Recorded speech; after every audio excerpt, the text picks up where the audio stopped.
Hi guys, welcome back to my channel. I am Deneen and this is Design by Denine.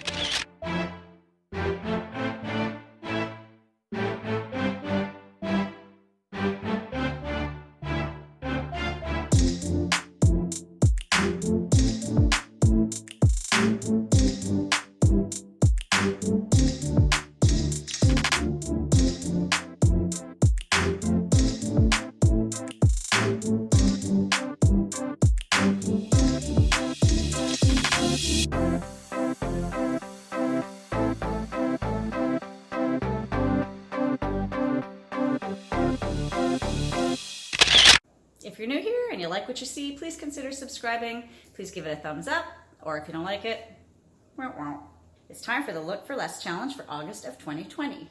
The Look for Less challenge is hosted by Yami, the Latina next door, and she hosts this challenge every month with a different co-host. And her co-host for this month is Blondie next door. Get it? Latina next door, Blondie next door. Clever. I will have both of their channels linked up in the description box below, as well as a playlist, which you're definitely going to want to go and check out because there's some really amazing stuff. And there's a lot of people that participate in this challenge, so go grab a coffee and check it out. This month I chose a candlestick holder from Wayfair that's an Orren Ellis mirrored candlestick, and it looks like this. So without further ado, let's jump right into that project and I'll show you how.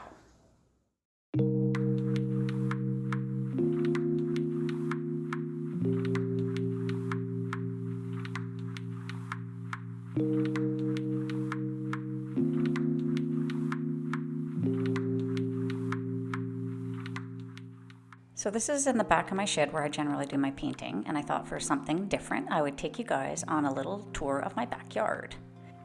So this is my garden in my backyard. This is one of my planters. This one is pretty much chock-a-block full of lilies. These ones are huge. And there's some daylilies in the front. And this is my ginormous clematis. And no, I did not pay that bird to hop in there. And then the most important thing in my backyard, not my seating area, not my barbecue, my dog. It's my baby Sage. Okay, back to the regularly scheduled program.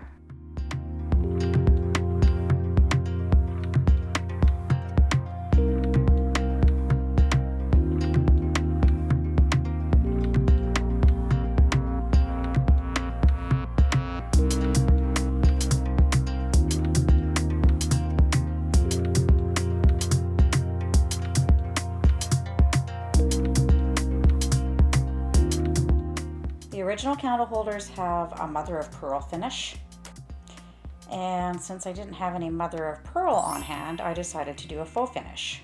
So how I did this was I used two different types of acrylic craft paints.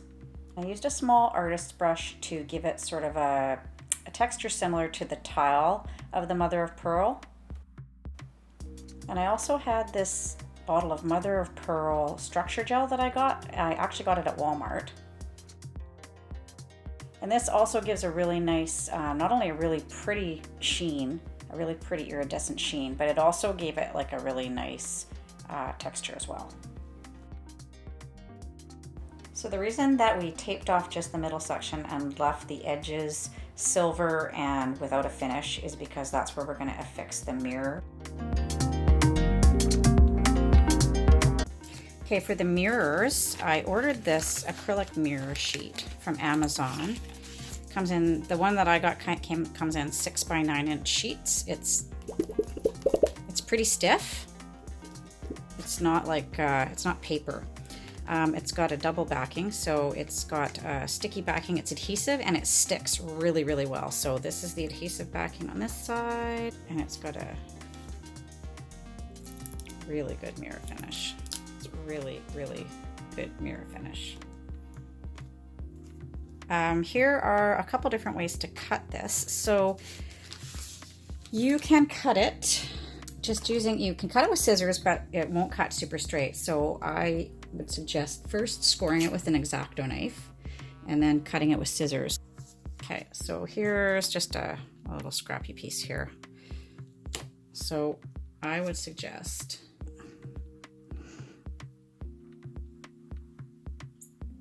So score it with an X-Acto knife. I won't cut it through because it's quite thick. So I scored that with an X-Acto knife, and then you can cut on that line with your scissors. So I went to Walmart and I purchased this little cutter. I looked this up online and it'll cost you about 15 bucks on Amazon.com. It's a pretty handy little trimmer. I'm going to use it for lots of other projects, and I really like it for cutting this acrylic mirror sheet, which I anticipate I will be using more in the future. So this is the cutter here, slide cuts, and this is your paper holder. And what I did for these ones is, since you can do, for the front of the candle holder, you could pretty much do whatever size you wanted. I based it on about a 3/4 of an inch strip. So what I did was I just aligned it with the edge of the cutter, and that gave me pretty much the rate to cut. And as you can see, it cut almost all the way through. I just had to trim up the backing.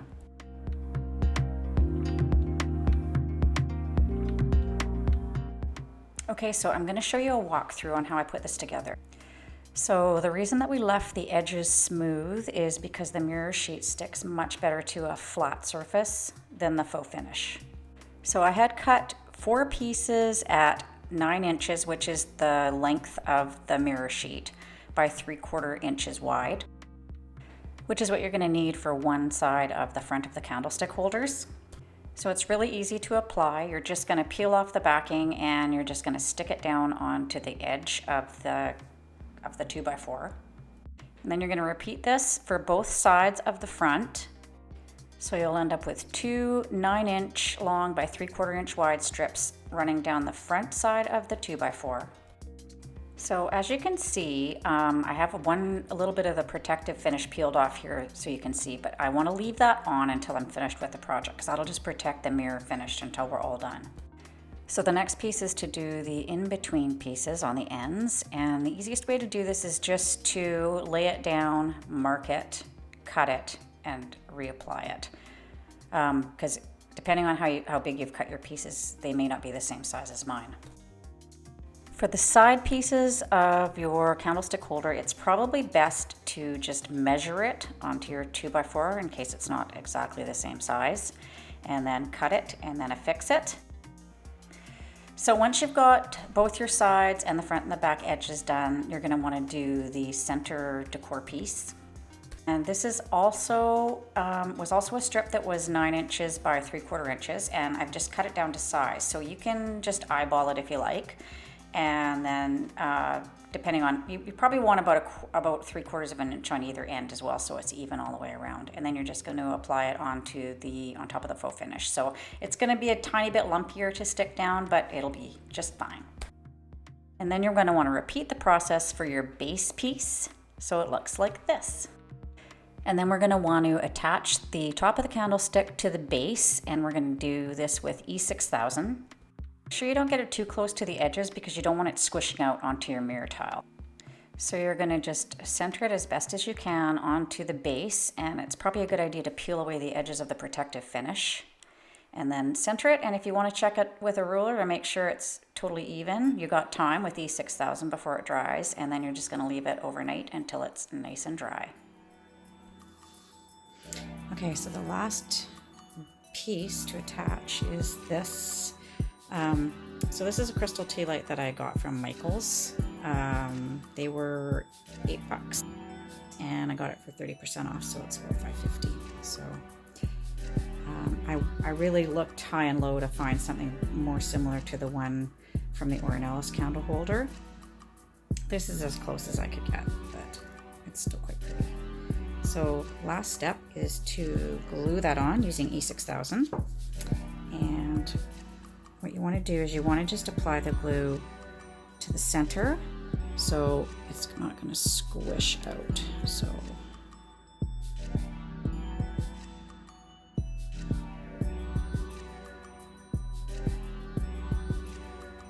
you're going to line up these square edges with the edge of the top of the candle holder, and they line up pretty good. So